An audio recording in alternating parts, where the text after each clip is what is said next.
listening to the GreenSkull podcast, a podcast for Fife fans, music artists, and creatives alike.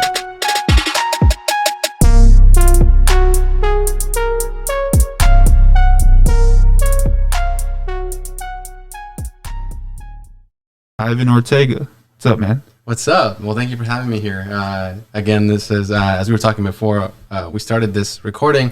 It's just like a first time having this type of experience of a podcast, like a face-to-face, this type of setting. Yeah. It's been very not as personable. It's always been very virtual. I get you. So how do you feel about like your first time doing like a podcast? It feels good. Very, I'm sorry, I need a sneeze. It's very different. It's definitely very different. Very like it feels more intimate than anything else that I've done. Oh, So nice. so it's really cool. It reminds me of like acoustic sessions or something like that. Like Sick. Man, my first podcast or like first like interview with someone, I always get nervous. Like, Yeah. in the beginning, like I always used to get nervous. Now it's more kind of like I'm pretty chill. That's cool. Like, That's it cool. goes easy. But going into how you started, like obviously you're a musician, artist. How did you get into all of this?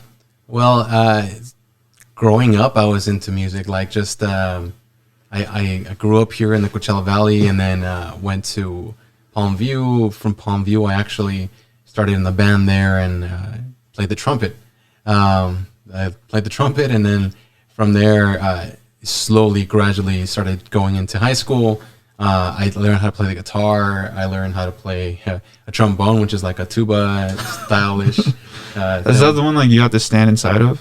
Or no? No, you kind of just hold it. That's the tuba. But, Oh, okay. but there's like there's the one that you pull with the lever. That's the trombone. Yeah. Okay. And then there's a baritone. So the baritone as well, basically like a marching band instrument essentially. Yeah. So I got to do marching band there at middle school at Coahuila Desert Academy, and then after that, when I went to high school, I sort of stopped. I only got to do the guitar, to learn the guitar in high school, and I went into performing arts with some of the teachers there, and then did theater, did chorus, did a couple of like musicals there in high school.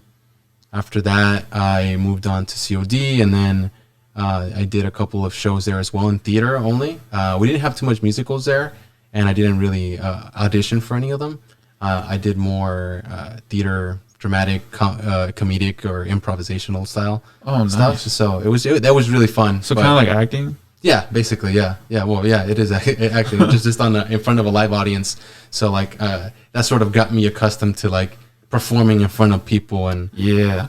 Even then, it's still nerve-wracking because you have to remember lines. So Yeah. I've never done anything like that. no, Nah. Like I've done like little skits, but that's like you kind of film with your friends or whatever. Yeah. It's not like big pressure. Like I'm assuming like drama's like in front of the teacher, or like maybe you have some sort of goal, like you have a show or something. Yeah. That sounds hard. Yeah, it was. At first, I was apprehensive of it, but then I'm like, well, just try it, and then I ended up enjoying it really much, and then just started doing it. Dang. So you have a lot of creative background. What kind of like was it one of those things like you just had those classes like scheduled for you, kind of like an elective, or was it more you wanted to get into it and you wanted to learn? More so myself. Like I wanted to get always in there. loved And, music? like, always loved music. Always loved like the creative process of stuff and dancing, and I did ballet for a while actually. Oh, nice. So I got to do that, and then got to learn a couple of other dances from the instructors there, and I just always loved being creative. Like it's always been my thing. Like if I were to consider myself anybody like if I were to put a label on myself, I'd probably be like the idea guy, or like the person who comes up with ideas, even if they're like super extreme or exaggerated. But like, I mean, I'd always come up with something. So yeah, I've always loved it. Nice. Dang, you did ballet. Was that hard? It was hard at first. But what I did for ballet was more like partnering ballet. So I got to partner with girls and just sort of like pick them up and then move them around in the air and like Yeah. They jump into your arms. Sounds hard, bro. I think the hardest part was when they're jumping backwards towards you and you're supposed to catch them. So like, are they spinning? They're spinning, yeah. So they're supposed to trust you. That sounds hard as hell. It's like, well, I'm gonna drop this person right now, or I'm gonna catch them. One of the two, and they're trusting me. So it was fun though. It was a lot of fun. A lot of fun. You know, like, I don't know, ballet just in itself sounds hard, and saying that you used to do that, like, dang, that's crazy. Because I used to break dance, and like, you know, there was a couple times where like homies would like do a flip over me or something, but I never had to like worry about like a female flying at me and like catching her a certain way, and we had to dance a certain way. Like, respect. But man, so from everything from theater to dancing, like, it seems, you know, you've always been comfortable and like open about expressing yourself. So how old were you when you realized that you can do like music and all these things on your own? Well, I've always wanted to do it since high school. However, I didn't have the knowledge to do that. Like, I didn't know what to do. I relied on people too much. Family was also a very big impact on my life in high school. So like, so during high school, I'd always have like family pressures, I guess you could say. Like, just be like, hey, well, you're not supposed to do this. You should be focusing on something else. This is a waste of time. This yeah, kind of like, those things like be a doctor. Yeah, be a doctor, be a lawyer, be something else besides an artist or a creative person. Did that hurt? A little bit, yeah. It did. It did, because there was never that support until I got into college of the desert, like, here. Until they saw that you were more serious? Yeah, and then they sort of like backed off a bit, and it was more of like, okay, well, we see you're still going for this, like, after we've told you so many times that you shouldn't be going for this. So we're just gonna change our way of like of supporting you, and we're gonna be like, okay, well, we're here if you need us, type of thing. And since then, it's always been like, for music specifically, I've always tried to like know as much as I can, and I've always thought about it like, the more I know, the less I can rely on people to do things for me. But at the same time, I need people to help me. Like, I can't do it alone, but it's better if I know, even if I am doing it alone, like, it's better to know what's going on and what the bit rate of a recording is, or like technical things, or, you know.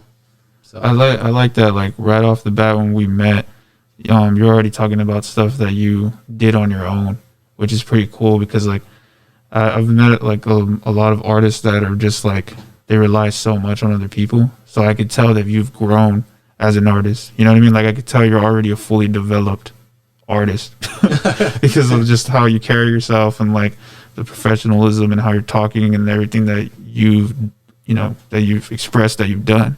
Kind of like, you know, editing videos or like all that stuff, like all the background stuff. And I could appreciate that, because like I've done everything by myself, and it was because like no one took me very seriously.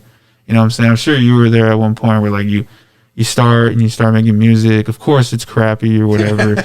And then, you know, you progress, you start recording yourself. I assume, like, do you record yourself too? Yeah. See, like, you start learning how to record. I'm assuming you probably mix and master yourself, right? I do. See what I'm saying? Yeah. And that's good, because knowledge is power, man. You know, like, I always tell people, like, the best thing is to just learn everything. Yeah. Like, if you don't know something, like, you should never feel intimidated by people who know more than you. Like, you should always like try to pick their brain and like try to learn as much as they know, so that way you can do it for yourself, you know? Exactly. Like, that's what I like right off the bat. Like, you're just telling me all this stuff that you kind of do yourself, so I'm like, man, I don't meet too much like fully, like, you're an artist, bro, straight up. Well, thank you. And I appreciate that. Like, talking about the DBs and all that, like, I feel like no one puts a lot of attention to like the background to music, or like the background to anything. Like, you know, you got the finished product on social media, but you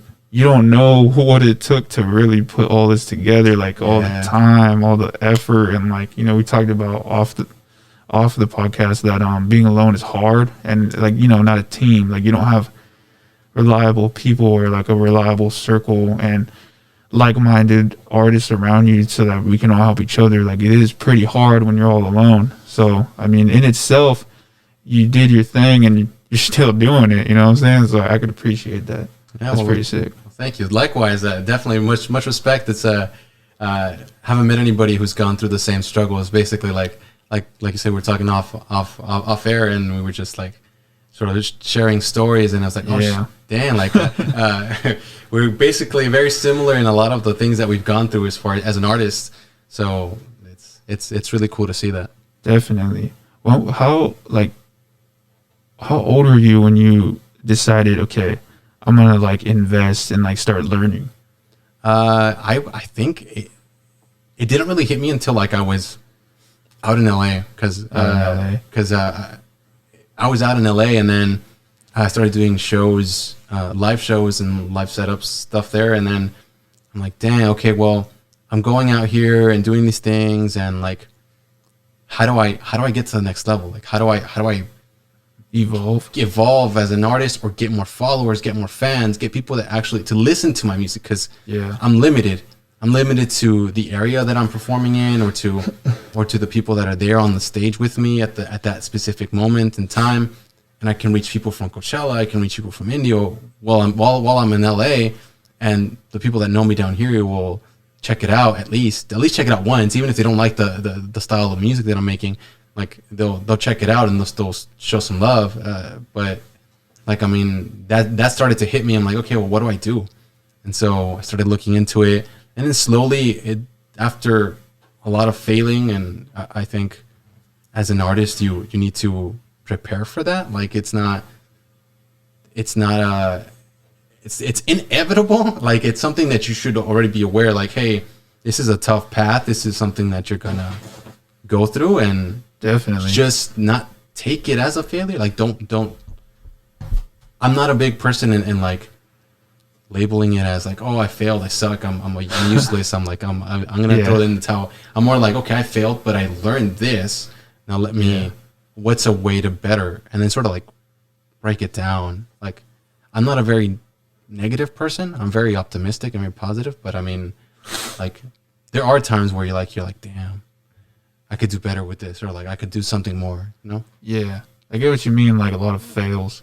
Like when you take so many L's, if you perceive the L as a loss, you're not gonna progress. Yeah, exactly. You always have to see the L as like learning. You know what I'm saying? Like change the L, bro. Yeah. Because if you don't, your mindset's gonna go every which way. You're gonna probably start thinking about maybe my family's right. Maybe I shouldn't be doing this. You know what I mean? Maybe I'm just not cut out for it. You know, and it gets overwhelming sometimes. Yeah. When you're like really like, you know, because everyone fails. You know what I'm saying? Like when you perform. And actually, I wanted to ask you, a lot of your music is like live instrumentation. So like when you perform, is that more kind of like an instrumental type track, or is it more like, do you travel with people?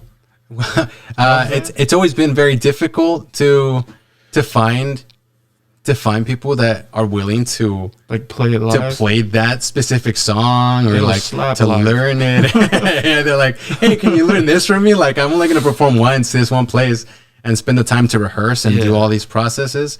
So it's always been like a backtrack. It's always been like the actual recording, and just play it at a USB or wherever I go with whatever I have. I get Just you. slap it Kinda on like there. rapper style. Like there's really just yourself. Yeah, basically rapper style. I get you. Mhm.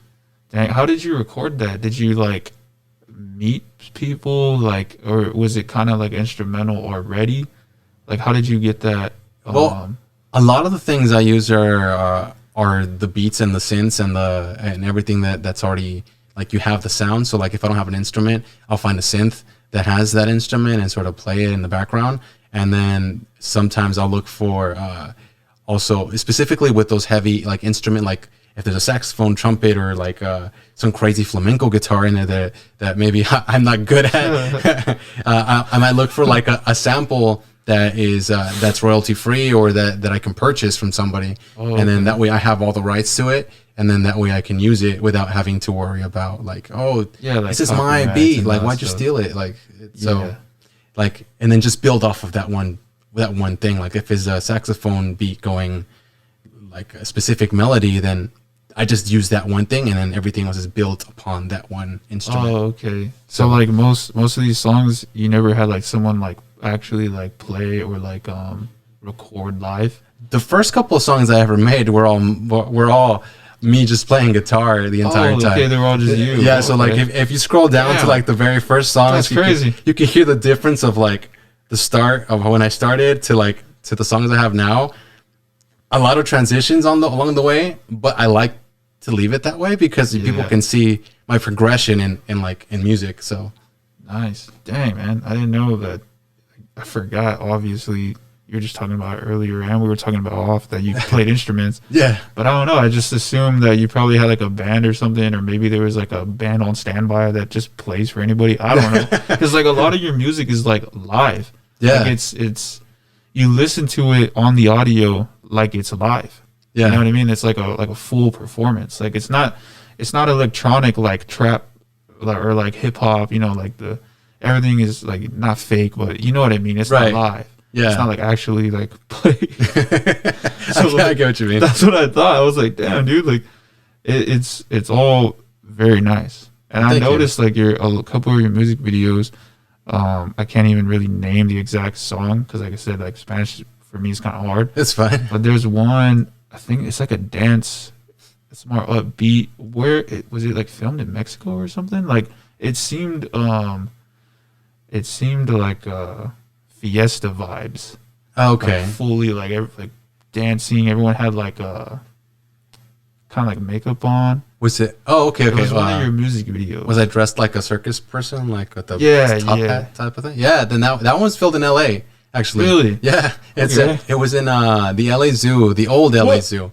So like they have. I'm not sure if you're familiar with the zoo out there. Not too familiar. They have the zoo where everybody goes and sees the animals and things. Yeah. And then there's the first zoo that they had in LA, which ended up transitioning into what it is now.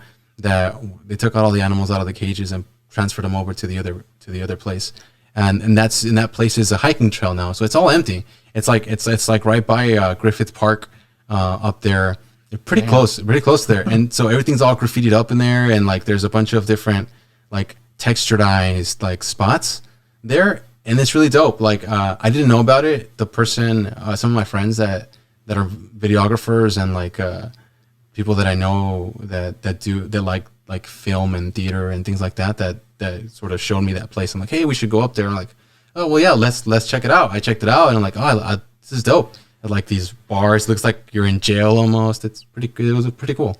Yeah, I remember watching it and I was like, man, this is like very well put together. Like you said that your friends filmed it? Yeah, so the videographer and the editors was not all me. I can't take credit for that. That's all my friend's production company that she has, okay. and then she collaborated with another friend that she knew that has like The LA ties. yeah. So she knows a couple people out there, and so we did that, and I thought that was really cool. Dang, that is pretty cool. Like the video, watching it, I was like, man, I actually thought you were signed. Oh, Like, really? are you? I didn't know. No. I if anything, like I'd be open to it. I just would have to like review the contracts and stuff like that. Yeah, like it would obviously have to make sense. Yeah, it'd have to make you sense. know, Yeah. stuff like that. But yeah, like how I discovered you was from Chiquitin. Really? So like I would I was doing a collab album where I was trying to just get as many artists from the Valley or anybody at that matter that I liked their music and I wanted to get to know more. And so I reached out to Chiquitin because I had seen him. And actually, it was funny because when I first met him, he didn't go by Chiquitin. He just went like, I think, Manuel. Yeah. Yeah. So I performed with him. And then I was like, yo, he looks kind of familiar, but his name's Chiquitin. So then I reached out to him and he reminded me that we had performed before. Like he performed before me and then I performed after. And then I was like, okay. So then we started like talking more and then eventually made a couple songs together. And then that's when he was dropping a couple music videos. And then I saw you in a couple of his songs, right? Like you guys did a couple songs together. Yeah. That's how I discovered you initially.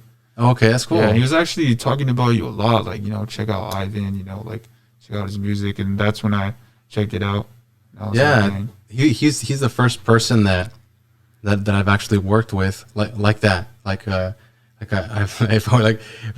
were talking before, it's always been just me, myself, and I type of style thing. So, not because I didn't want to share any type of spotlight or anything, but more because like everybody's vision is different, and like the way they perceive like the music is different, and like Definitely. like some people like trap only, and they only specifically do trap, and they're not open to anything other than trap. so it's like, well, I get you. So I'm like, well, I don't know, like I need to find somebody who's open to like do a mixed genres of things that like similar interests. So he's the first person that I met that was like, well, hey, I'm down, like let's do it, or let's work on this. And he'd send me a beat.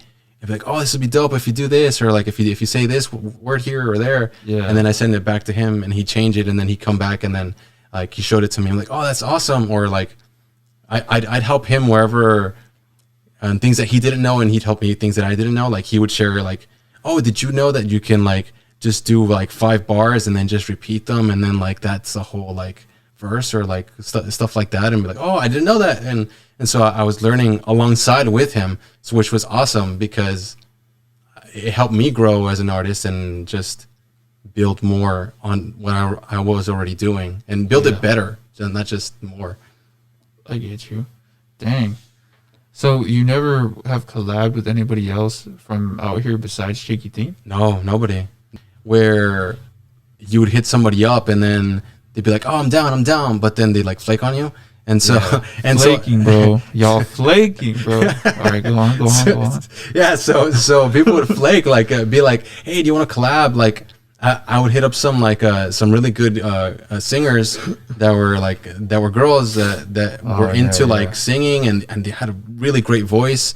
100%. And they'll be like, yeah, I'm down. Oh, you know what? I can't do it. And last minute. Super last minute. I'm like, hey, I'm just hitting you up just to know, like, is it still happening? Yeah. I'm like, nah, like, I had a lot of experiences like that too, honestly. Like, it's a lot of flakes, man. Yeah. It's a lot of flakes. Yeah. And for some reason with like female is like predominantly flake. You know what I'm saying? I don't know. Maybe they just got a little nervous. Maybe it's one of those things. Maybe you gotta get to know each other more. I don't know.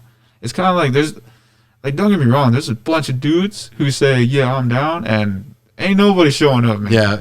You know what For I'm real. saying? So I get what you mean. And it does get discouraging, like, especially like if you pull up to a spot and then like it just didn't happen and you change your whole schedule for that, you know what I mean?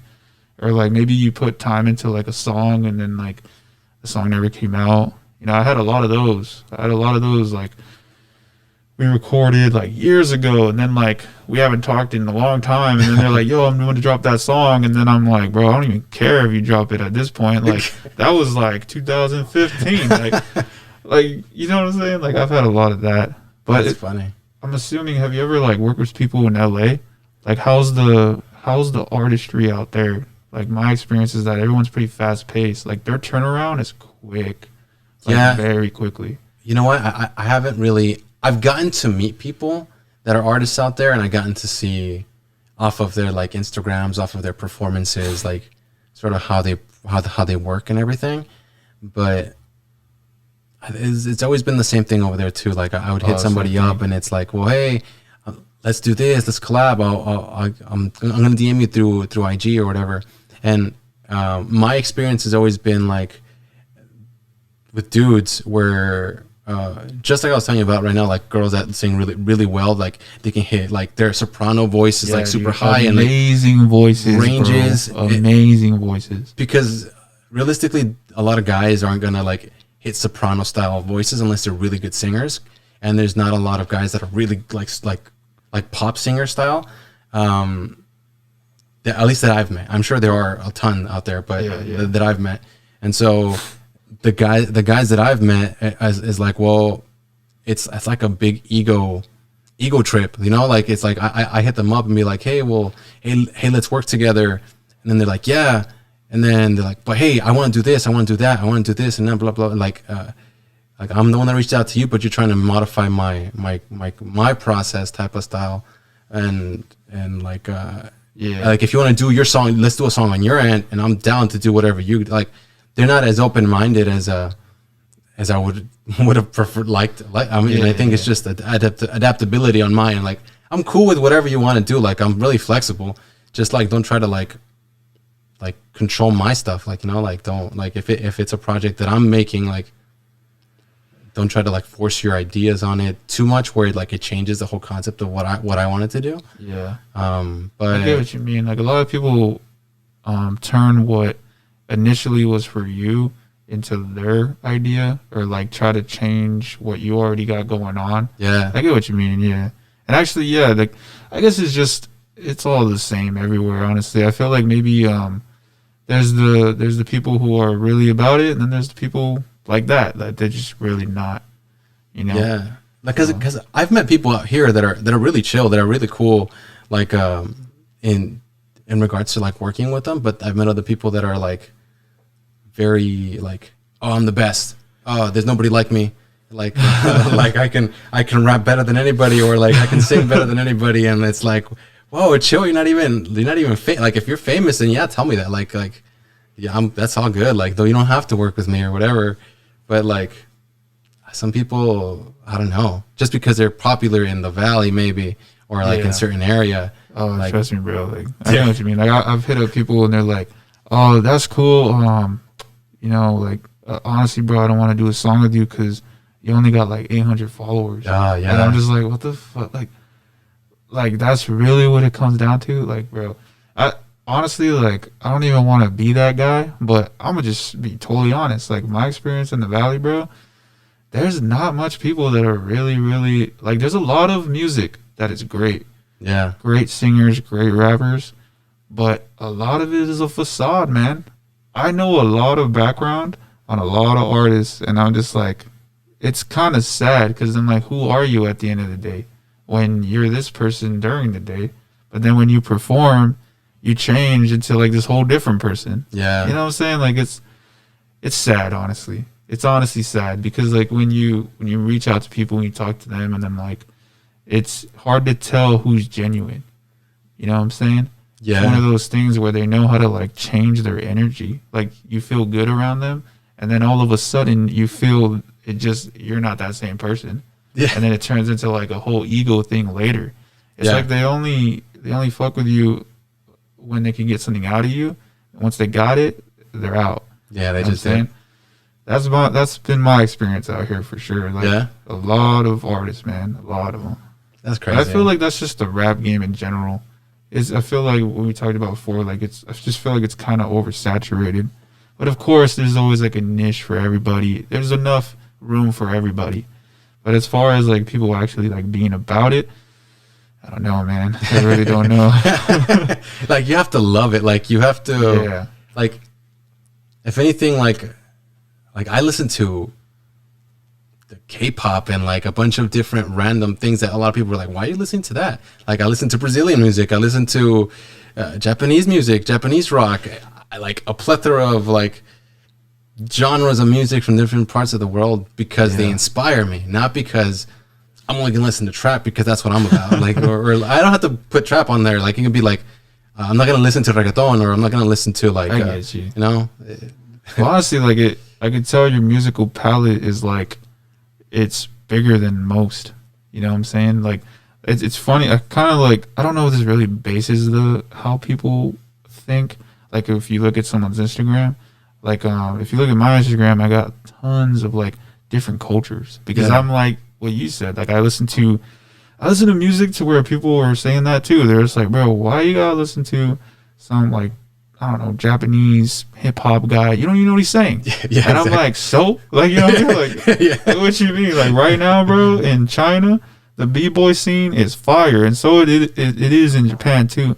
But like, people don't know that. You know what I'm saying? It's always like a evolved around the United States, which is totally fine. But I just feel like, at least from out here, there's that type of music that everyone only listens to, and then like I try to find the famous people in other countries. Yeah. Or like the really poppin' people, like who's the Drake in Germany? You know what I'm saying? Like exactly. like stuff like that. Like I try to find their best music or any type of music because like I'm a producer too. So like honestly, it's like sample searching for me too. Like just listening to anything. Yeah. You know, like a song with just bongos. Like, you know what I mean? Like Exactly. whatever it is, like that. I like that stuff. It's Yeah, pretty cool. that's what it's about. At least for me, like just looking for inspiration in different areas. Like Yeah. just, and even if you don't understand it, like sometimes the words that they're speaking in their songs sound like other words, like maybe in Spanish or in English, and it triggers an idea, and you're like, oh, like that sounds like the word palm tree. I don't know, like okay, palm tree, and then now you can base the song off of whatever the word is. Yeah. So and it's like, okay, well, sometimes it happens to me like that. I'll be listening to a song, I'm vibing and everything, and then it's just like, oh, this gave me an idea. This sounds like this, but it's not this exact. Like you listen to the word and it's not that, or you look at the translation of it, and it's nothing to do with that. I'm like, oh, that's cool. I get you. Is that your process in like creating songs? Sometimes when I'm really stuck on something and I can't really think of it, then yeah, I'll go and like listen to things that aren't popular here, and like I'll listen to whatever, it'd be EDM or something that's like, if I'm thinking of trying to think an idea for a beat or like or something that I'm trying to produce, then yeah. But then most of the time, it actually comes with the producing of the beat. Like I'll start the beat, or I'll just be fiddling around with because I don't have a keyboard. I have my computer, and like have the keys to do like the actual sounds on it. Yeah. And so I'll do that and be like, oh, okay, this sounds cool, and like I'll repeat it.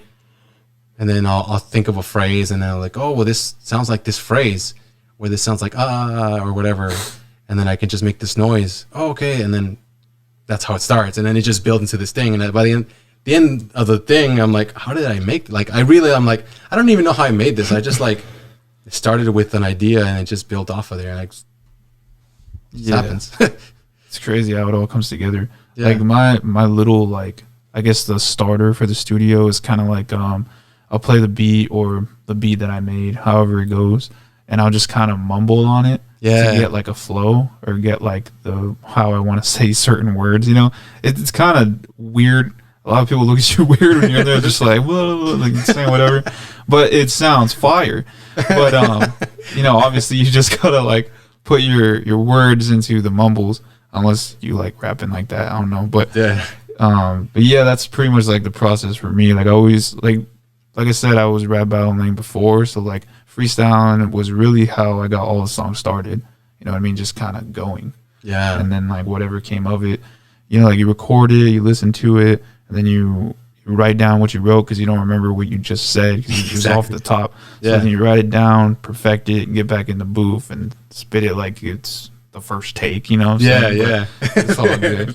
Like, how long does it take you to make a song generally? Like, from the beginning to end, like, you produced it and then, like, all the way to the mixing and mastering? It depends. Like, it depends on the style, like, of the song. Like, if it's very bass heavy or something, then I'll focus more on the bass ends and stuff like that. And I try to be as simplistic as I possibly can. Like, I don't like putting so many things into it because then I lose myself into it. Like I don't know what's going on anymore, and it sounds like everything is too mixed or overly mixed, where it's like there's a transition here, there's this thing here, but sometimes you can't even hear the transition because it's overlapping with another instrument, or it's like okay, well, I don't need all that extra stuff, so I just need like just give me a keyboard and let's do a synth of something, and then a drum and like maybe 3 leads or 2 melodies and a lead, and then or a hook or a chorus, whatever. I don't really like naming the choruses hooks. I just say chorus, but I mean, I just like it starts off like that, and then it depends. Sometimes I get writer's block and I'm stuck for like a week. Yeah, a week, 2 weeks, and then it's like, well, a month even. Like there's a couple of songs that I have already, like the instrumental for it, but words, it's hard to find just what words to use. Yeah. It's like they don't fit this song. Like I try to say like exactly what you just said, like where it's like you mumble. I do the exact same thing. It's like I'll be like a beat, like let's take it, and I'm just like going off like that, and it's like it doesn't make sense to anybody other than myself. Yeah, but because you know, like you're starting to count. Like, do you count like your syllables and like where you're gonna put everything? Like, because a lot of people, like in rap at least, 16 bars is different for everybody. Yeah, you know what I mean. Like my 16 bars is nothing like the homie's 16 bars, or like everyone counts it different. Like, do you do that? Do you like count your syllables while you're mumbling? No, I actually don't. I just mumble, and then I record it off like that, like if it were some sort of freestyle, and then whatever as I'm mumbling, if a word comes out, and say like let's say it says like blue. Oh well, blue came out. Okay, what? But the word goes really well with what I just said or the way the style went. I try to look for what goes with blue or like what concept can I come up with, and then go from there. But no, I don't. I feel like that would limit my. I don't know. I feel like I'd limit my own creativity if I try to be very specific or very detailed to that degree of like it has to be 3 syllables here, it has to be 4 syllables here.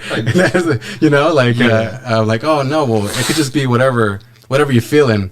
So it's like okay, well let me just do whatever, and whatever comes out. Then I'll listen to it like 100 times before I actually think of anything. Or do you ever like get tired of your songs?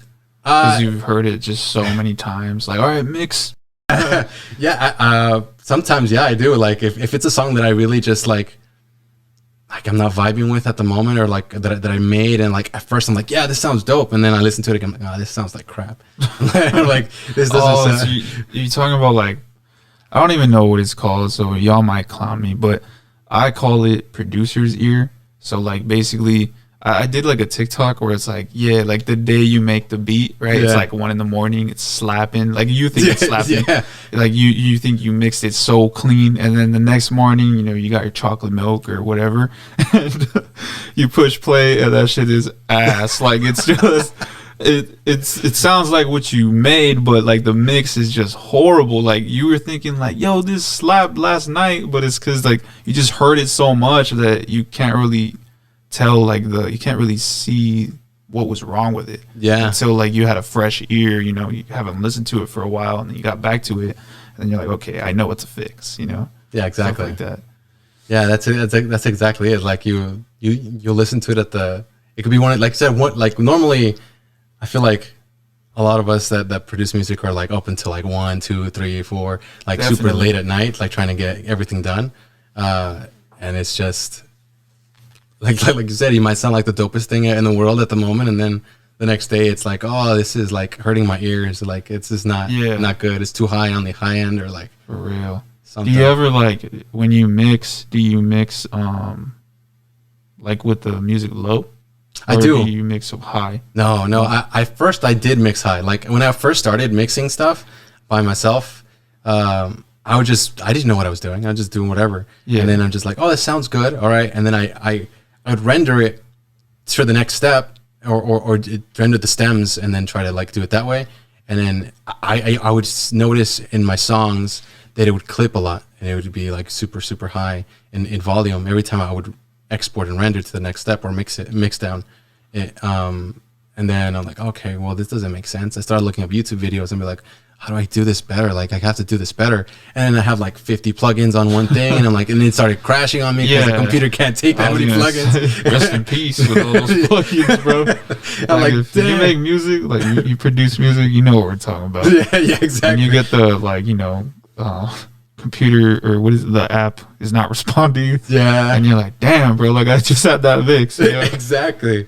And then like if you don't save it, it crashes and it closes the program. And it's like, like you think to yourself, did I push Control S? Yeah. Did I push Control S?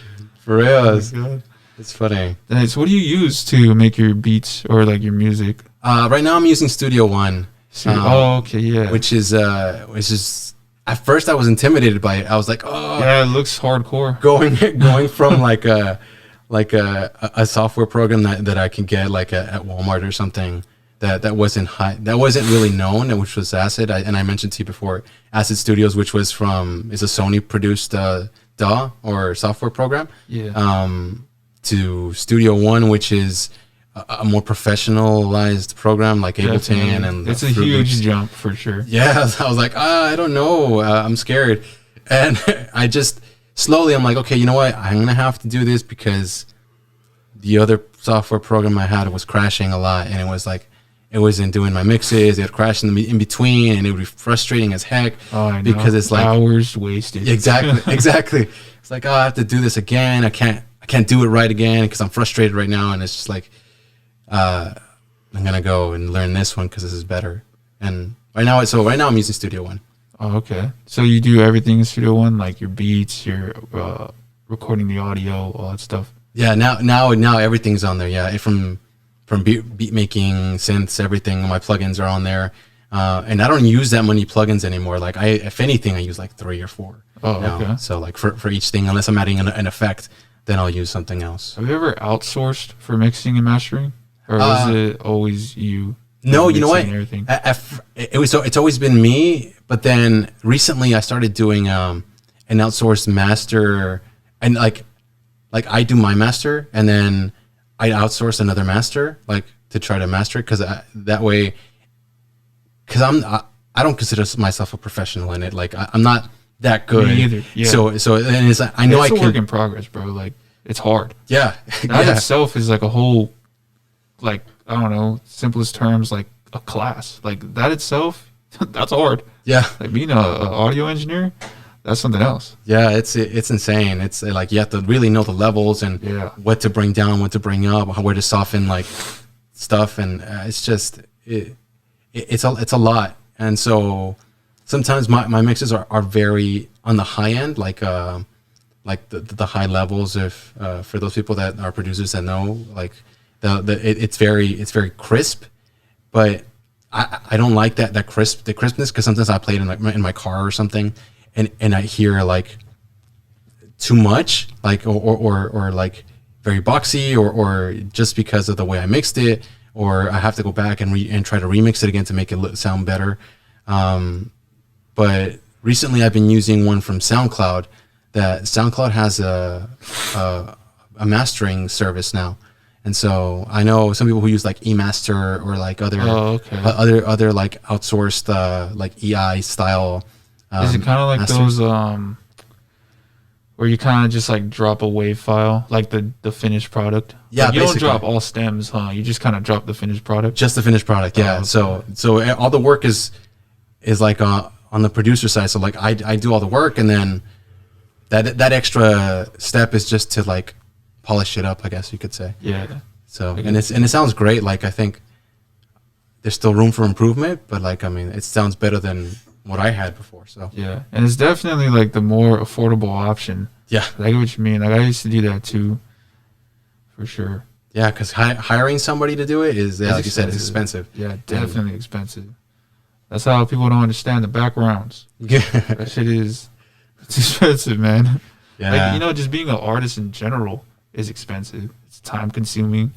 And then like not seeing much in return, like when you first come out and your music's not being listened to, or however it is, because it's pretty wild how like you can literally fake it if you want to, but then like there's no like satisfaction in that. Yeah, you know what I'm saying? You could literally, if y'all don't know, y'all could pay for followers, you could pay for plays, you could pay for everything to look fancy. Yeah, but you as an artist, you know what I'm saying? Like you don't want to do that. And then when you see yourself growing, and then like when you're starting and like doing all that, it's like it is discouraging after putting all this time from the bottom to the begin or to the ending, like the finished product of the song. And then like now you have a whole new world, and it's called marketing. Yeah. You know what I'm saying? And like that is probably on top of all these like hard things you already have to know. Marketing yourself, especially because like you're alone, maybe no one else is giving you a budget or helping you out. It's hard, bro. Like it all comes together. This lifestyle is hard. It is. It's cool, man. It's like the struggle. You gotta enjoy the process. Kind of like what Gary Vee says all the time. Mm-hmm. You gotta enjoy the process. Exactly. I totally agree with that. Like marketing is hard for sure. 110% it's hard. Like you can market. Yeah, it's a lot of money, and if you don't have the resources to do it, then you're stuck. I definitely know people who do what you just said. Like they pay for followers, and they're all fake followers. They're not really actual people. They're like bots or something. Yeah. And it's like, well, I'm looking at their profile, and I'm like, how do you have 5,000 followers, but then your music's plays are like 10? Like, or like 100, or like maybe just over the 1,000 mark on like Spotify or something. Yeah. And it's like, this seems sketchy to me. Like I don't see, and then you're not really like performing it anywhere. Like I don't know.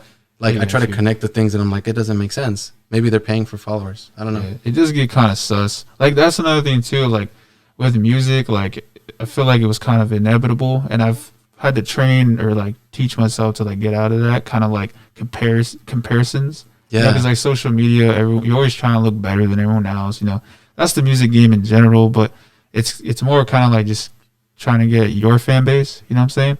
But then like you get frustrated, you start looking at other people's shit, and you're like, yo, how that guy get this much? You know what I'm saying? Like, I get what you mean. I get what you mean. But it's so weird. Like the whole social media game is just weird. And I think that's another thing. Like I have like a love-hate relationship with music, as you could tell. It's like I love it, but then like the whole social media side, man. Honestly, I just don't. Yeah, but you gotta do it. You know what I mean? It's one of those things you gotta do it. That is the part where it makes me feel like it's a job. Yeah, for sure. But it's a business, you know, like yeah, especially if you want to do it, like you're your own boss. You have to treat it like a business. At least that's how I look at it. Like for real, you have to treat it like a business from expenses to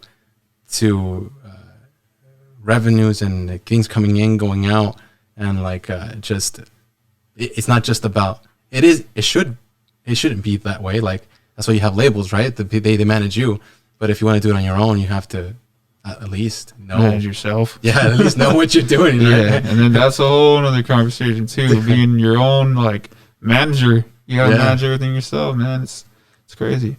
But man, so recently I seen on your Instagram that you working on an English album. This is your first English album. Yes. So yes. Before we get into that, talk to me about your first album. My very first album? Yeah. So my very first album was when I moved out to LA.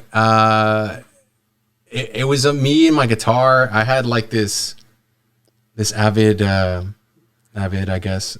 I don't even know if I have a Pro Avid SEs.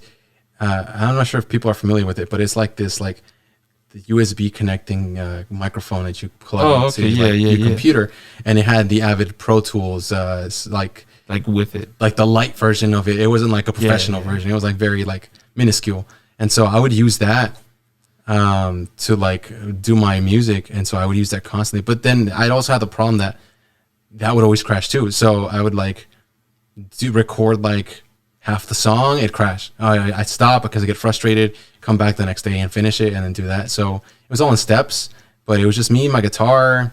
It was always about love. Like it was all in Spanish. All my songs that from the beginning to up till now have been in Spanish. So because it's my roots, like my family's from Mexico, from Guadalajara. So that's where I relate the most. Like that's where my roots are, and that's where my family's from. So I wanted to make something to like show the culture. Oh, thank you. That's for you. Thank you.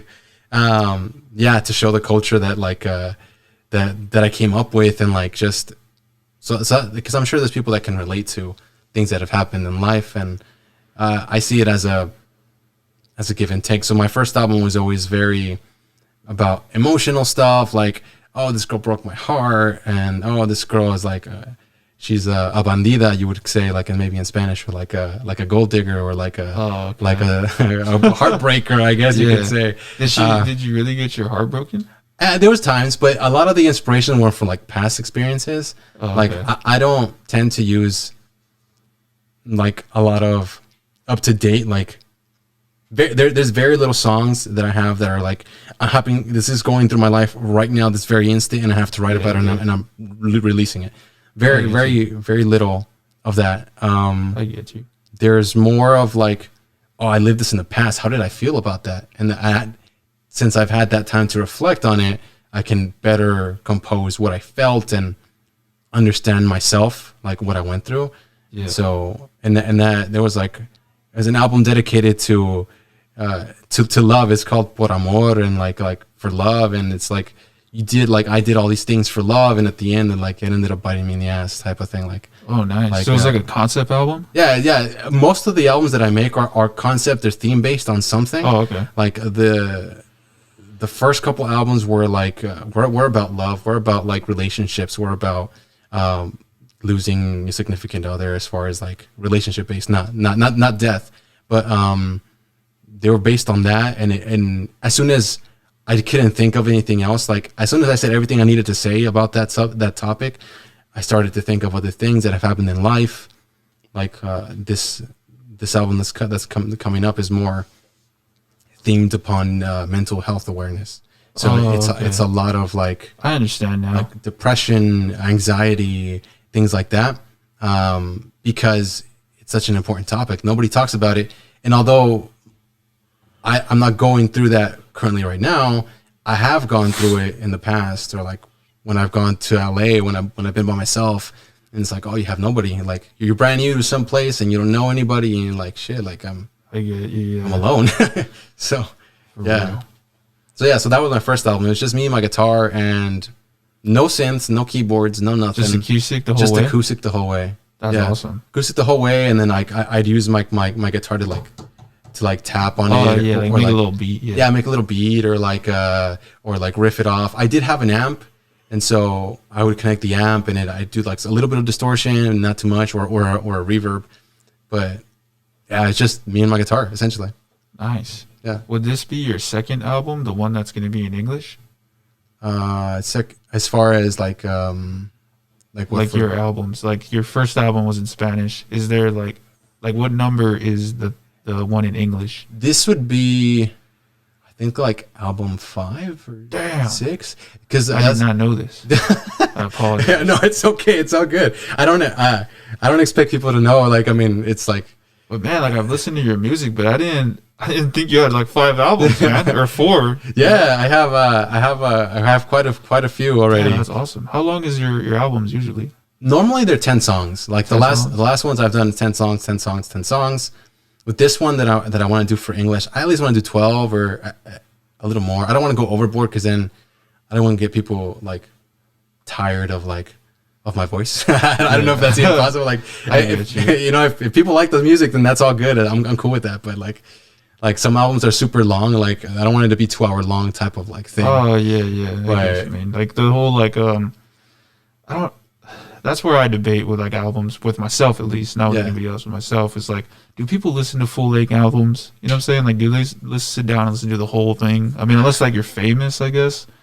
Like I feel like the come up is more like singles, but that's just me. That's just what I think. I don't know. I actually agree with you. I think people's attention span isn't that very small. Yeah, very small. I don't think it's that big. So like people will listen to your album if they're really a big fan of you, like maybe once, and unless they really like the entire album, then they'll be like, I'm gonna listen to it again and again and again. But if not, they're like, I like this one song, and that's it. Like that's all they'll listen to. So I'll be happy if they like at least one. Yeah. That'll be my thing. Put it on repeat. Yeah, for sure. That's crazy. So like, what was there like? Was it on purpose that you didn't sing or rap in English?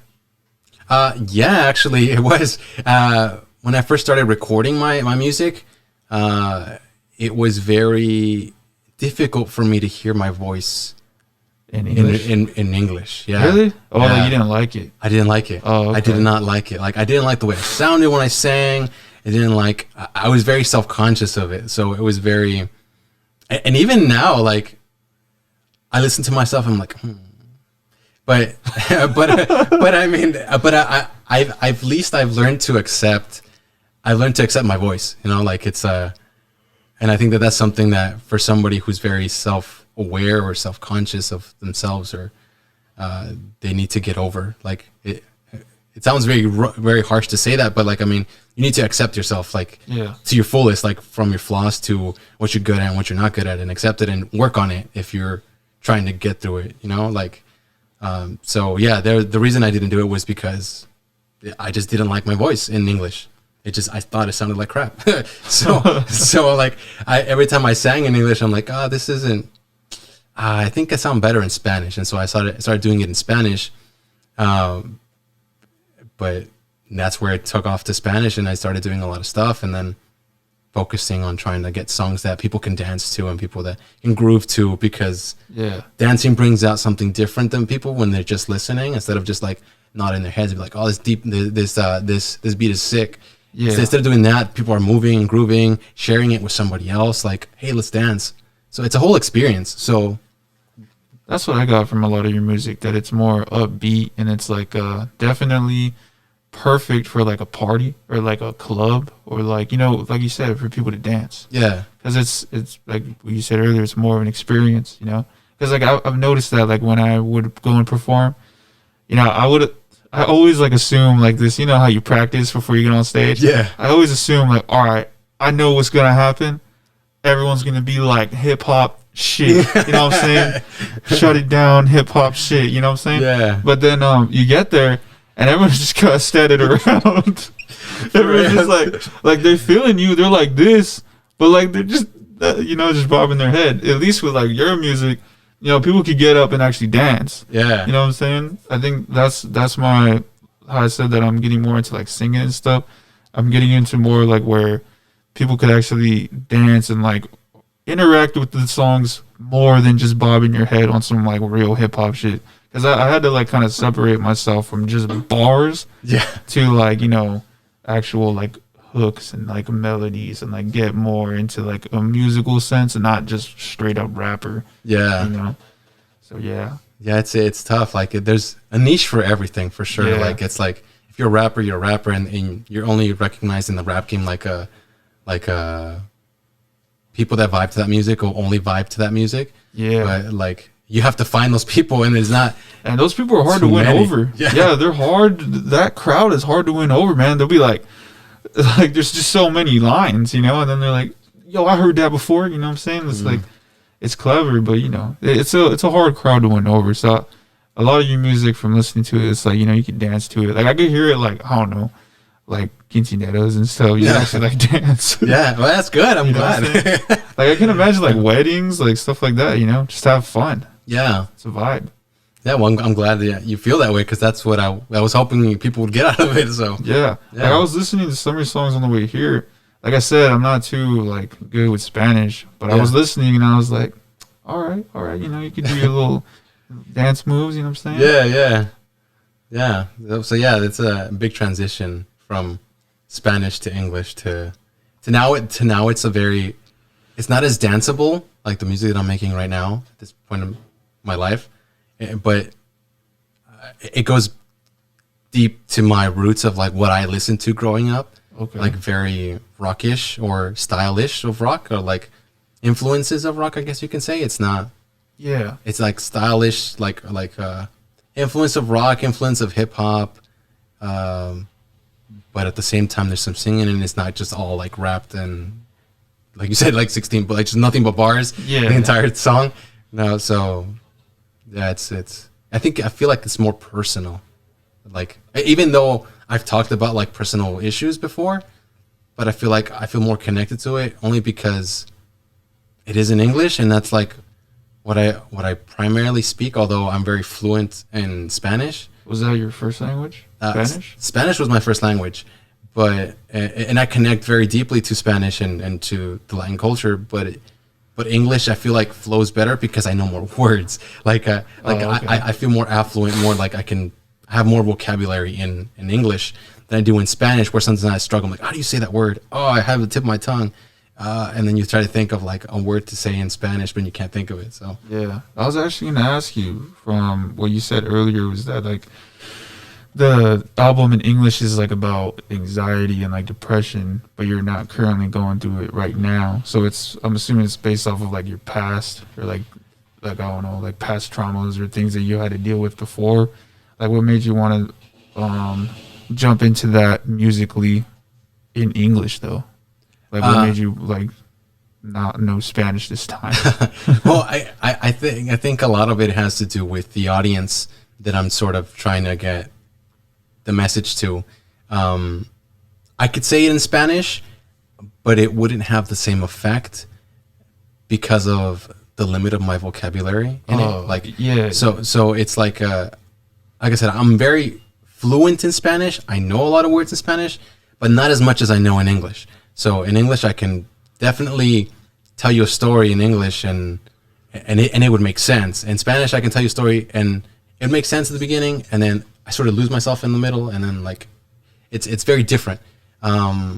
So I'm just trying to reach a different audience with it, and it is based on past things that I've thought that I've like experienced myself. Like I said, like like when I moved to LA, I was depressed for a bit because I didn't have any friends. I didn't know anybody. I didn't like. I'd go to work, come back, and sit in my dark, cold room the entire time, and like just a minimalism like lifestyle. Basically, I didn't have any furniture, and like it was depressing because like I wanted to go. Like in my mind, I'm like, okay, I'm gonna go outside and like walk around, but I didn't. Like I didn't do it. Like I couldn't do it. Like I'm like, oh, never mind. I'm just gonna stay home. So what made the move to LA?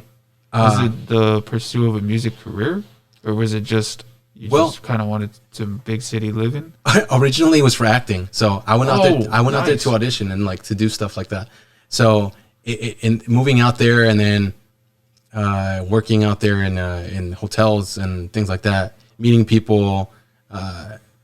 That was the move. And then school, I was going to school over there in Cal State LA, and then it transitioned. Like it changed. Like my field of study at school is psychology, and so thinking in psychology is like, well, what's one thing that can influence people to a really deep extent? Music, and that's the first thing that came to my head.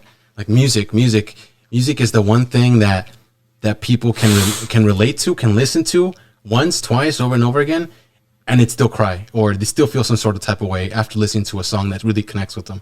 And it's like they'll either feel happy at the end of the song, or they feel sad, or they'll feel like they just got some sort of relief out of listening to the song. Yeah, music does a lot. It's very therapeutic. Yeah. And so that's why I'm like, well, I've always liked music. Let me try it. And I started doing my own thing with it. And then like, oh, okay.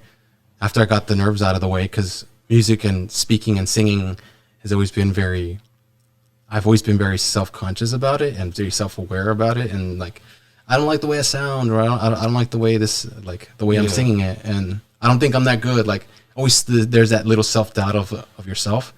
And so some people might say, no, I never doubt myself, but there's times where I doubt myself, and so it's like, well, oh man, should I have done this? Should I have done that? Should I have made that decision? Yeah, you start thinking about it. Yeah, and so like that stuff is some of the stuff that I talk about in my music. That like the English album is like that self doubt of like, oh, sometimes I want to do something, but then I'd rather be just alone and not do anything at all. Like sometimes I think about it, I'm like, oh, I want to eat the world up, but then sometimes I'm like, is it really feasible? And I sort of like. Yeah, overthinking it. Yeah. Until like I actually do it, and then like, oh, just fuck it, I'm gonna go. Well, yeah, was your first performance in LA like with your music, like your original music? My first original music, yes. My first performance out was not in LA, but performing my own music, yes, out in LA. First performance out there. Dang, out in like the hardest city. Yeah, right. The most like they'll tell you the truth. Yeah, you know what I'm saying? Yeah, that's cool, man. It's really cool. Yeah. So being out there for acting. Yeah, I went out there for acting. Dang, what did you audition for? I auditioned for a lot of like stage theater stuff. I auditioned for commercials and stuff like that. That was hard. Like, music is hard, but acting is so much harder. Like, I feel like it's so much harder. You know what? I could see you in a commercial, bro. I could see you. You can see you in a commercial. Yeah, I could definitely see you in a commercial. It'd be like selling a water bottle. Welcome to the water. Drink it now, or like something like selling or whatever. Yeah, no, it's. I think it's hard because like compared to singing, you go up in front of like a panel of like 4 people, 5 people. Or maybe sometimes it's just one, and you're like super dramatic, and you're like, oh, my arm, it fell off, or I can't believe, or Romeo, where out there, Romeo, like just like random stuff, whatever your skit or is that you're doing, but you're like pretending that there's people there when they're like there's people with you outside next to you when there really isn't. Yeah. And sometimes you're like, oh, if you feel like you're feeling ridiculous and you're doing it right, like, you know, like if you're like super over exaggerated for theater, then you're like doing it right because you're like overexposed, you know, like. Well, dude, I could imagine like it's so over exaggerated, and then like the guy just stands up and just it just claps at you, standing ovation. And you're like, yes, I got it. But dang, so doing commercials, man, was it like Man, do you remember the commercials? Like some of them? No. Well, the thing was that I never got picked, so Okay. so there was ever. Oh, so it was just kind of like an audition to where like let's see what you got first. Yeah. Oh, so okay. it's like a what is it? Like an interview for a job, essentially. Oh, like yeah. that's your interview. Your acting skills, like you put them on there. You present yourself. You walk in. You're like, my name is Ivan. I'm gonna be performing this today, and thank you very much for having me. And then you start. After that, you just start and you go at it, and you like whatever the scene is. Oh, I can't believe you broke my heart, or whatever your scene is. Then you go, and then once you're done, you just sit, like stay quiet, and you thank you for your time, and you sit there, and then they call you back if they want to see you again. If they don't want to see you again, they don't call you back. Or sometimes they'll give you critiques there, and then be like, that was horrible. That was like that wasn't good. Next, or like whatever. But to be like super straight up, so it was very demoralizing to just like to go up there and give it all you had, and then to someone tell you suck, like it's straight to your face, like you know. So it's like, bro. So it's like, damn, That's crazy. You know what though? You probably got really tough skin. I tried to, but Yeah. Maybe not your first time. You know what I'm saying? Yeah. You know, I'm sure it hit the ego a little bit. Yeah, Like that for would have sure. bothered me. Like you just said it. Like if you're being ridiculous or you feel ridiculous, you're doing it right. Yeah, and then yeah. like they just get up and they're like, nah. Like Yeah, exactly. Hey man, props to you for doing that. I can't do like, man, like acting is like a whole nother level for sure. Like Yeah. that sounds how you look. Yeah, like your facial expressions and everything. But it's so much different from like theater acting to film acting. Like film acting, from all the classes that I've had, they're like, it's up here, it's all here. Like this is the acting. Like it's all like small little micro expressions of your face. You're like talking or you switch your voice. It's not really like over exaggerated like hand movements and like, because the people aren't trying to see you from like 50 feet away. Like when you're in a theater, like people are like 50 feet away from you, like maybe if it's a big theater, and trying to look at you and trying to see what you're trying to do. And you're like portraying sadness. You like super like exaggerate your hand gestures to like portray sadness. But if you're not, then you're just showing it in your face. If it's a film, you're just showing like a frown or like you're I don't know, however you would express sadness. I'm sure like have you ever like broke character? Like you just kind of start laughing. Yeah. Like, she's like, I can't take myself serious right now. Several times actually. Yeah, it's and it's funny because in a lot of theater plays that it tends to happen while you're performing in front of people. It's like you're like, oh well, you're being so intense, and then your co-partner or whoever's with you is like doing something ridiculous, or they go offline and say something they weren't supposed to say. You're like, oh shit, like what do I do now? Like, and then they stay quiet, and then you like your line is supposed to follow their line, and they totally skipped it. It's like a whole mess, and so very similar to music, where it's like you're up there, and if you didn't rehearse your song enough, and you forgot your lines, you're like, yeah, all right, here we go, and you're just like trying to get your rhythm. Yeah. Oh man, like I've choked a 1,000 times before I actually got good at actual like performing.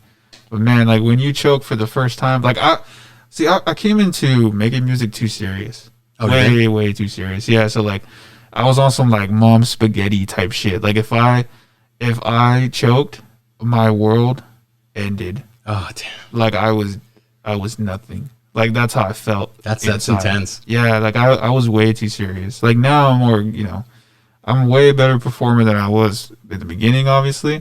But I feel like I guess my influences just got me to think like that. Gotcha. So like it is what it was. But man, I remember I choked so bad one time. I tried to like bring it back, and the beat, because the beat's still going. So you're just right there, and I'm like, and I remember I just like I put the mic on the floor, and I just walked out. Like I left my USB.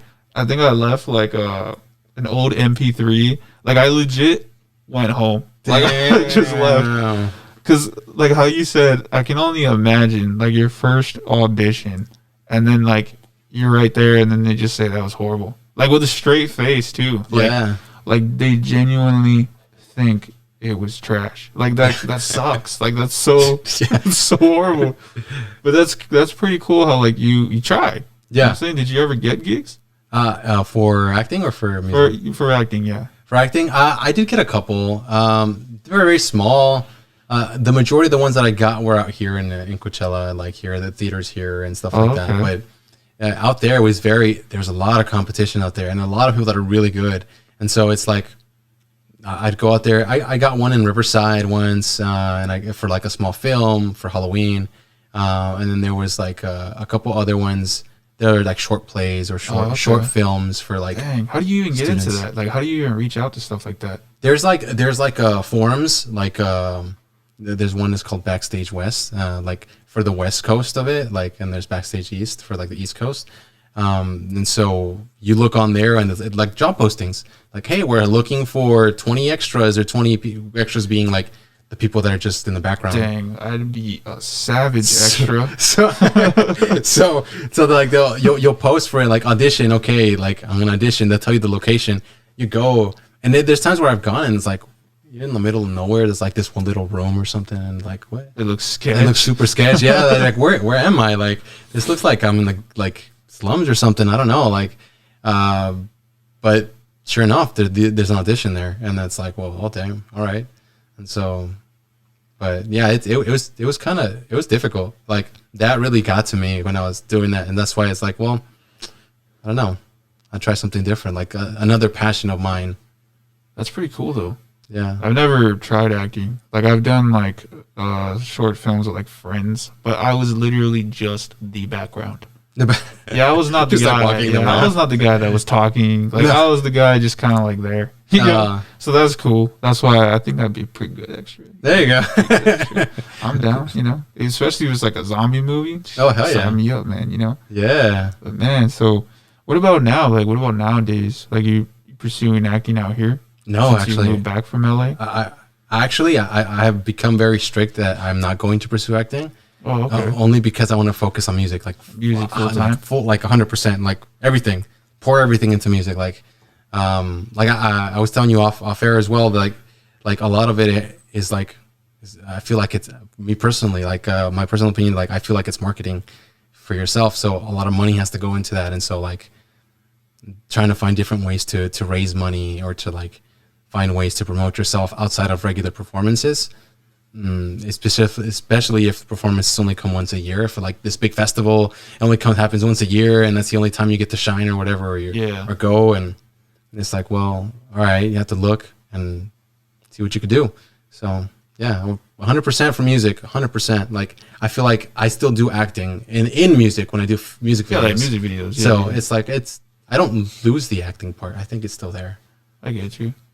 Dang. So as far as the album in English, is there any like release date? Like when you want to get it done? Well, I have an EP for it out now, which is only 4 songs, which I'm using to promote the album. Nice. One of the songs is a single that I released prior, and it talks about loss. The title of the song is "Where Did You Go?" and I think I sent it to you, right? So it's about some people might view it as like losing a girlfriend or losing somebody like that, but it's about loss, losing somebody through COVID. So so that's actually why I wrote it and what it's about. But again, music is subjective to everybody. Everybody sees it differently. Personal loss? A personal loss, yeah. So it's like it's very impactful to me because it's like it happened to me. Like like people talk about, oh, I lost this person, I lost this other person, but it never happened. You're like, oh, it's not gonna happen to me. It's not gonna happen, and it's just out of nowhere, like this person's sick. What do they have? Well, this person has COVID, and like, oh shit, like damn. And then you see them progress through the evolution of the sickness, and then like that's what I talk about in the song. Like there's a phrase that I say in that song, like had to see you through a window, and I couldn't even say goodbye to you. Like stuff like that. It's like, well, people who've lost somebody through COVID, I'm sure can relate to that. Yeah. But if you haven't, then maybe you don't. Or if you're not paying attention to the lyrics, then maybe you won't listen to that. But I mean, that's the reason I wrote it. I wrote it specifically for a family member because it was an aunt of mine who passed away, and I wrote it for my cousins. And I'm like, hey, like if there's anything I can do as an artist is write. Like that's what I feel like. Write and compose. Like make a beat and flow with it and try to do the best I can to express that I understand what you're going through, and I know that it's hard, and like, Yeah. you know, like, and so I try to connect with them that way, because as much as I can say I'm sorry, like I'm sorry for your loss, I'm sorry for losing a great aunt that we had, and growing up, like, be at her house and stuff like that, and it's like, just like you know, there's only so much I can say without like stuttering or like mumbling, but with music I feel like I can say so much more. Yeah. Dang, man. So You know, I had lost family through COVID too. yeah, Yeah. And I didn't know that song was about that. I thought it was about like a heartbreak or something. yeah, that's the last person I showed it to was like, oh, this guy broke up with his girlfriend or something like that. I'm like, oh, Yeah. I mean, you could see it that way. It sounds like it could be that way, but but like if you like really ask me, then that's what it's about. Like, Dang. So now that just like opens my mind up to that song specifically, because I remember it. You're So right. I'm just like, man, now like I perceive, like, you know, my perception of it was something else. Yeah. And after you telling me, I'm kind of like, dang, dude, like now it all kind of makes sense, you know. And you know, sorry for your loss, man. That's No. unfortunate. yeah. Well, thank you for your Yeah. You know, Yeah. like this whole like COVID thing, you know, like it's just crazy, man. It's honestly just sucks, you know? Yeah. It's scary. Yeah, it is scary, and just losing people you love is like, if anything, like my aunt was close, but she wasn't close enough to where I felt it like super hard, and where I felt like my life was coming down on me. But if I would have lost my mom, or if I would have lost my dad, or if I would have lost a really close, like a brother or a sister or a close friend, then that would have impacted me 20 times more than anything else. Just seeing like my own family grief over a loss is like, I'm the type of person who, if I see somebody crying and like, it's like I see you crying over somebody and I know the person, I might cry with you, because it's just like, I get like your emotions translate to me. Like I feel your emotions, and like, like, I'm sorry, man. Like there's nothing I can do but just be here for you. Like, you know, It's one of those things, man. Like a lot of times, it's kind of like, you know, the energy to everybody. So like, you know, the elephant in the room. Yeah. You don't know what's wrong, but you know something's wrong, and no one told you, but you know something's wrong. yeah, So it's like when someone's crying, the natural reaction is you to cry, unless you're the type of person that deals with things differently. You know, yeah, exactly. it's just everyone's different. But I get what you mean. Like it kills me inside, especially when I see someone that I love and they're just dying. Like not straight up dying. What I mean, like dying, like they're just Ballin'. bawling their eyes out, and like it kills me, bro. And even if like I'm not close to them, I'm more like emotional because I know you're hurt. You know what I'm saying? Yeah, And it really sucks. yeah. So it's heavy that COVID is like, I don't know, people. We could talk about that, but that'd be a different discussion, and Whole nother thing. that's not what we're here to talk about. But So I mean, with COVID in 2020, did you make music? I did. I Take actually, advantage of like you had said off the podcast that you lost your job. yeah. So like, you know, I'm assuming you were home more. Yeah, so I did get the chance. I felt like I grew more creatively, because it was always like work, come home, produce, work, come home, produce, work, come home, produce. And this time was like home. Like I have nothing. Like I'm not gonna go outside. I ain't trying to get sick and die. Like, you know, like I'm trying to like do something with myself, and like I want to live my life. Yeah. Like and do my own thing. But like, so all that was limiting. So I had to like focus my energy into something. So yeah, definitely was something that I did. I released an album during that time, the beginning of like the pandemic. It is called Versos en mi poema, which translates to English, verses in my poems. Basically, the first song on the very album is talking about my friends and how like I wish I could fly away, and like I wish I can go to all these places, and how I'm tired. Although in the song I say, oh, I'm tired of smoking, I'm tired of drinking. I don't smoke, I don't drink. I socially drink, but I don't smoke. But like I try to take it through a perspective of somebody who that's all they were doing, like drinking and smoking, and that's all, like they stayed home and stuff like that, and they're tired of it. And it's just like a matter of like changing your life. So that first song is about that. It's like hey, I'm tired of doing all these things. I want to change.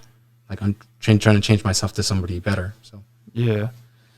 I get what you mean. Like I have a lot of songs that I don't personally do. Like I don't drink and smoke. A lot of them are like storytelling. yeah. You know what I mean? Like from someone else's experience. Maybe they told me, or maybe like a movie I saw, you know, stuff like that. Yeah.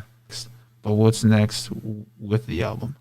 Well, so the album is called Finding Clarity, which is basically why I themed it on like mental health awareness, because Flying in Clarity? finding clarity. Oh, okay. So like you're looking for a path to go to, like, you know, like you're lost, you may be going through a tough time, either you're depressed, anxious, or what have you, whatever you're going through, like you need to find that path.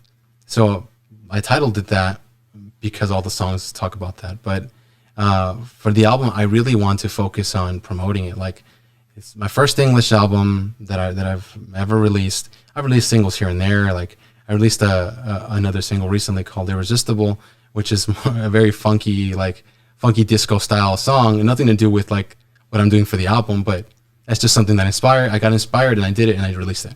But for the album, I do want to like focus on promoting it heavily, performing it heavily, and like seeing how people react to it. Because at the end of the day, I want to see how people react to it. If people can connect to it, and like if people can connect to it, then I'm doing something right. Like to get there. Because as an artist, as a musician, singer, songwriter, whatever you want to call me, that's the goal: to connect with people, to like have them connect to your music.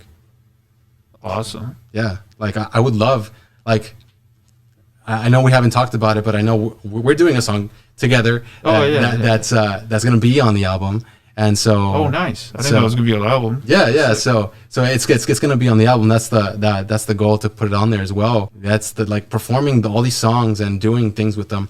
Some of them are gonna be more, I feel like, more popular because they're more upbeat, or you can groove to them a little better, and so those are the ones I want to focus more on, like building a set around, like, 30-minute set. All right, let's get these songs together. Let's do it. And let's jam on them. So. Dang, awesome, man. Yeah. Thanks for coming by, man. Thank you. I appreciate your time. And it was good chatting, man. Likewise. Thank you.